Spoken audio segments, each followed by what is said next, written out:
welcome to the weekly roundup on SA Footballer TV. I'm Tommy Javor with Darcy Evans. CJ, how you going? I'm very good, mate, because we're up to Div 2. I love Div 2. Div 2's what I do. It certainly is. But very quick call out, it is Hosey's birthday day. Our producer of the show. Happy birthday, dear producer. Happy birthday to How old is he? You know? He'll be 38. Yeah, I think he's 38 again. He'll be happy birthday. Of course, we're at the Portland Hotel tonight, so he'll be very happily driving down Grand Junction Road, getting himself a birthday present. You would have thought maybe a little pizza or something. No, yeah, birthday producer, well done. And does a great job. And of course, his details will pop up under the screen the whole time. You can see us behind us. But and of course, you have a great opportunity to have us join you for a live call. We've got 3 or 4 booked in now. Yeah. It's a really exciting new initiative. I'm not going to say by the bestest people. It's just exciting for us to be able to come to your club and maybe call a live game and you know, pay respect to your sponsors and your president, and all these people who make your club. Everyone that makes the club. Absolutely. Really exciting times. History in the making. For the starting next week. League.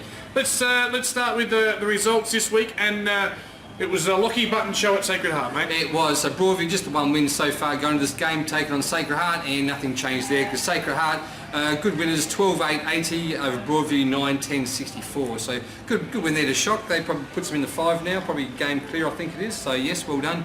And so the goal scorers, only a few there for Sacred Heart. There was Button with 6, Curio with 4, then just the 2 other individual goal scorers, just the 4 goal scorers there. And for Broadview, got quite a number of them actually. There's about 6 or 7 individual goal scorers. So spread around a bit just for the loss, but good win there, Sacred Heart. 9 for a losing side. All singles. And better players, we said Button, Bosley and Delmenico. And on the Broadview side, please, mate. I knew you were going to do that to me. Elf Bine. F and Bean. F and Bean. That's what I say to my mates when I haven't seen them for a long time. Hey, F and Bean. That's not like it. We worked that one in beautifully. Slicker of hobbies, so F and Bean. So no, well done. He's Lockie Warner in there as well. Yeah, Ward. And the dish licker Tom Slicker still doing good things at Broadview. He probably needs a few of his mates to step up. He's been one of our favourites for many years since he tore Paynham a new one in the 2009 Grand Final. Now our next one, it was a big game. We previewed. Look, it was Foss Camden and Scotch, and the final result was Foss Camden 12-13-85, Scotch 16-11-107. A fantastic win there for Scotch. No surprises really, but it was good. It surprised me because I was expecting big things from Foss, and this has been a bit of a trend for them. Look, Foss up by 5 goals at quarter time, obviously going with a breeze, but still up at 3/4 time and a bit of a fade out. Now it was a pretty average weather on the weekend, but still. You know, they need to take some of these scouts with them, and they haven't. So I'll just quickly go through goal kickers for Fossies. It was Williams and Gordon both with 3, while Smythe and Bergsma kicked a couple. Better players were Williams, Gosper and Gordon. On the Scotch side, there is life after Kale. It was Bilby with 5 and Underwood with 4. 3 both to Lawson and Thorpe, while better players were Lawson, Lloyd, his name changed in between goal kickers and best players. Lawson, Lloyd and Bilby.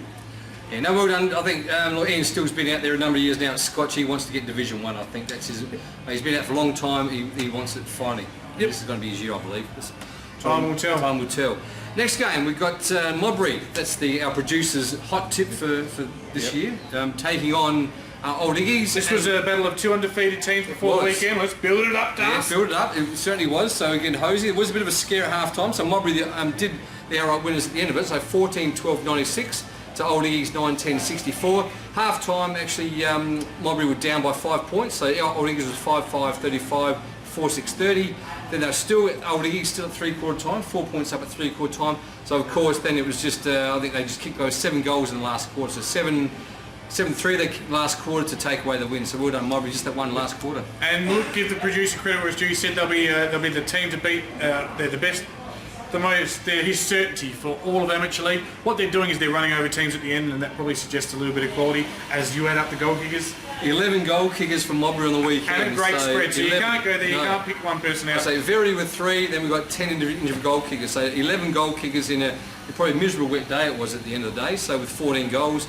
Old Iggy's Pine with 3, then there was another 4 or 5 goal scorers after that. But Modbury well done at the last quarter just to take one of the 7 goals in the last quarter in what was a probably terrible day for football. Our next one comes to us from Clemsick Oval. Of course, that's Gazer. They're going to Amasia. It was Gazer 17-14, 116. Smosh West Lakes 8-7-55. Really good win there. A 61-point win there for the Eagles. Goal kickers. Beloy. I've not read his name before, so that's a fantastic effort. Beloy with 5. Burns, Frederick, and McCready all kicked 2. Peter Lloyd was their best with Greg and Camp. Brett Hines also slipping into the best players. Also, it's a sorry tale for Smosh West Lakes. Parham and Upton both kicked a brace. Better players, Harper, Brown and Pink continues his honest season. But I think things are not looking rosy for Smosh West Lake. They currently sit bottom. They have had a win, but that win I think was recorded because of points in a game. Okay. Someone went over the points. Broadview, I believe. So, yeah, things... they haven't sung the song yet out there at the Lions Den, and they'll be looking to turn that around soon. Just a big shout out to Mitchell Lorenz, who got the best players for Smosh. He had his 20th birthday last week. So happy birthday, and getting the best players, well done. Bit of a birthday present. And we had a big upset, didn't we, mate? We certainly did. We got Portland taking on St. Peter's. So Portland were quite convincing winners at the end, 13-16. Again, the points of this game was due to probably the weather, 94 points. Defeated St. Peter's 5-12, 42. Yeah, St. Peter's have come crashing back to earth with that one. Portland again. Portland at Port. Always tough. First win of the year, which is great for them as well. Yeah. And here at the packed Portland Hotel, just a couple of smiles here, a couple of nods, a little. G'day, how you doing? Yeah, that's Portland. That's my team. But no, first win of the year, great work. So then, obviously, now we're 2-2. 2-2, indeed. So St. Peter's, they're still in the 5 just on percentage, but gee whiz, a big upset. Maybe that's things for Portland to come. So moves them off the bottom, and with a very good win. Have we got some goal kickers 3, there, mate? 4, 5, 6, 7, 8. We've got 11 goal scorers again for Portland. Out of 13, yep. Yep, So. Indeed. So well done. Won't know more because there's I think only a few with 2, then singles to a lot of them. And then St. Peter's just the 4 goal scorers: Schultz, Trinorden, Matheson, and Obst. Yeah, better players for Portland, Perkins, Laslett and Moody, some familiar names there. On to our goal kicking for the year, and it's pretty tight. Of course, we've only had 4 rounds, so you wouldn't expect people to kick too many. And there's a host of players on 14. Pryor from Portland with 14. Bilby and Thorpe, both from Scotch, on 14. With Trinorden, Luke Trinorden, of course, that is, at St. Peter's on 13. Thanks for this part, boy. This week's games, please, Darcy. Yeah, start off with Broadview and Foss at Broadview Oval. So can the Weed bring them back again? I'm still going for, I think we've only got more than 6th and 7th. So look, both are probably struggling just a little bit this time of year. I know it's only been 4 games, as said TJ, but I'm probably going for Foss Cannon. I think still they're the strong side. I think during the year we'll see some improvement. 7th and 8th, but yes, I agree. It's a tough one. Oh, look, Foss, as I said, have faded in games, and you'd think Broadview as well had that game taken off them.